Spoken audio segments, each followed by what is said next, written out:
राजेश खन्ना आणि डिंपल कपाडिया ही बॉलिवूडमधील प्रसिद्ध जोडी. या दोघींनीही आपापला काळ गाजवला. राजेश खन्ना तर सुपरस्टार होते, पण तुम्हाला माहित आहे का त्यांच्या दोन्ही मुली बॉलिवूडमध्ये फ्लॉप ठरल्या. आज आपण त्यांच्याबद्दल जाणून घेऊया. राजेश खन्ना आणि डिंपल कपाडिया यांना 2 मुली आहेत, ट्विंकल खन्ना आणि रिंकी खन्ना. ट्विंकल खन्नाने बादशाह आणि मेला सारख्या चित्रपटांमध्ये काम केलं, परंतु तिचं करिअर फार चालू शकलं नाही आणि त्यानंतर तिने अक्षय कुमारशी लग्न केलं. आता दोघी सुखाचा संसार करत आहे. तर रिंकी खन्ना ही राजेश खन्ना यांची दुसरी मुलगी.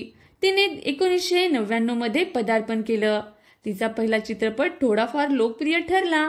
त्यानंतर ती मुझे कुछ कहना है या चित्रपटात दिसली, पण 5 वर्षात 9 फ्लॉप चित्रपट दिसल्यानंतर तिने अभिनय क्षेत्राला रामराम ठोकला आणि एका उद्योगपतीशी लग्न करून ती लंडनमध्ये स्थायिक झाली.